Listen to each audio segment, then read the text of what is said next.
I'm Jane Holloway from the Face of Chelmsford magazine, and I'm here today at Mustard, ready to learn how to bake bread. Excellent. Okay, so what are we doing first? First things first, we do, well, in any kitchen basically, is we get the bread going. We make our own bread here.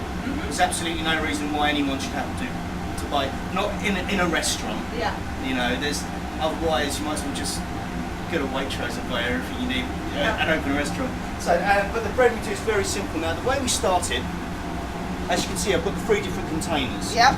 They all contain exactly the same mix. To make things easy, I've done things in teaspoons. Right, okay. So we use a dried yeast. Yep. So in each one, there's 2 teaspoons of dried yeast, and 2 teaspoons of sugar, salt, and then about half a litre, 500 mils of water in each one. Okay. Now this is the first thing we do to get the bubbling going. This is the yeast doing its work. Excellent. Now the only reason now they're ready to use basically, I've just put them under the warm lights to sort of help the yeast do its thing. Now the main reason I've got 3 basically is because we can make 3 loaves of bread. Okay, sounds It's good. as simple as that. Now the recipe is very simple. I have a kilo of flour makes 1 loaf. Right. So they're fairly big loaves. So it's a several stage process. You can do all of this by hand. At home it's perfectly fine. In a professional kitchen it's just, if I had a pastry chef then I'd make them do it. But it's just a simple Pouring it in. and combining. The trick though, the actual manual bit is the knocking back. Right. Of the working of the dough. Using the KitchenAid just allows me to incorporate things, and if you find your dough is too wet, it's very hard to adjust once it's out. Right, You've got to re-knead it. It's a painfully slow business. Okay. So this way I get complete control. Now just by looking at it I can tell there isn't enough water. Yeah. You want it to come like a ball. You see what I mean? If you've ever made pasta before, you'll recognise it will come nice and smooth. And it's not the be all and end all. Now you can, if you had something similar at home, do the entire operation in the machine. It just won't give you the texture you want though.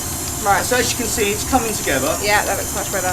Now I don't mind it being a little bit sloppy because obviously that's where you're going to get your hands involved. Yeah. And then With the kneading. Let me just put that over there.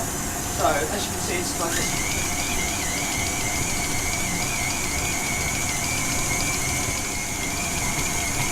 So, just get your hands in there, feel that? Yeah.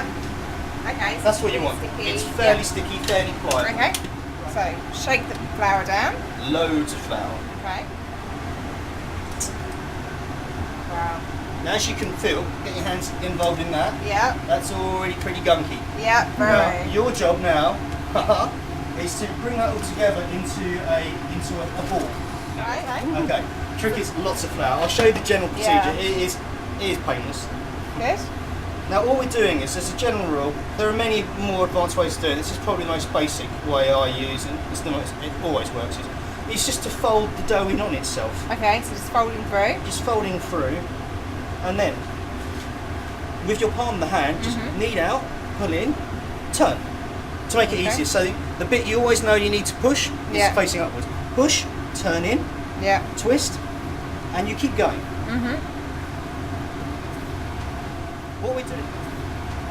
What we're doing, if you look closely, we're sort of almost ripping the dough.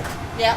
That's sort of like we're stretching the gluten inside. Now, if we don't do that, we get a loaf of bread which is uncooked in the middle, Right. rock hard, and exactly. I'm just going to carry on getting some more bread on the go.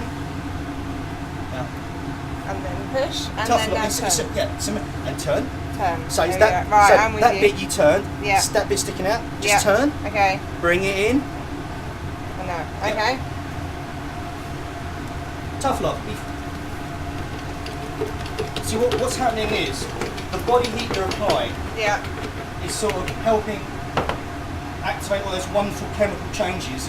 So the yeast, as it warms up, releases oxygen. That's what gives the bread nice rising qualities. But that's why you've got to sort of be tough with it. Now you've brought it together. Yeah. You can sort of just like bring it in. Yeah. Just twist and pull. So Right. it becomes slightly more compact. Okay. Now it looks sort of unbread-like in the top. If we turn it around, Yeah. we're starting to get something more akin to what you'd expect Yeah, definitely. of the loaf. Now, if you feel it, Yeah.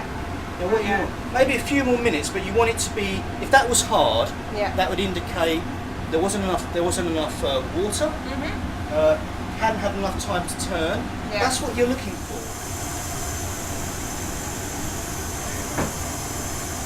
You have to have a lot of strength for that, Jane. Yeah. It's- It's it's- really light. It's getting that kind of lighter feeling. Is it? Yeah. Gradually. I'm going mental with flour now. There's really plenty on there. I'm going to put that down here, and then literally transfer over, and then cover. Okay. While you've got it here, Yeah. you can like just change Oh the yeah, shape. mould it in a bit more. Mold it in. So this. It doesn't matter if you give it an odd tap down because it will rise up again. Yeah. But then just like sort of make it look presentable. Yeah. Right, and then cover it back over. And there we go. That's all done. Now let's take a look at the bread and see how it's doing. So that's now looking really good. So that'll be ready in about 5 minutes to go into the oven. We're going to cook it between 180 to 200 degrees Fahrenheit. And if you're using gas, it's about gas mark 4. Before we put it in the oven, we're just going to egg wash the top. Okay, yeah. This is just gives it a little glaze. So all I've got here is just beaten egg. That's all it is. Okay. And this is what's going to give the bread that sort of like nice glazed effect. You see, it's not necessarily essential. I just like it because it gives it a good crust. So if you just want to lash it over and make sure you get the brush All the right around the sides, sides yeah. as well. It's great. It's going to give a nice shine to the top of the bread, and it's going to give a nice sort of crusty feel to it. So that looks perfect. It's really nice and even and really smooth. Let's see if Chef Richard thinks it's as good as his. What I do like to do is just put a couple of slashes. A few scores in it, Yeah, yeah? exactly. So as it cooks, it will open up. You'll see what I mean when the finished product comes out of the oven. Right. So and all we do now is just legs, ladies. Yeah. Thank you. And we just pop that in. Right. So we're now going to check the bread. Okay, so Oh wow. Wow. That looks good. okay, it's not sticking. That's the main thing. Yeah.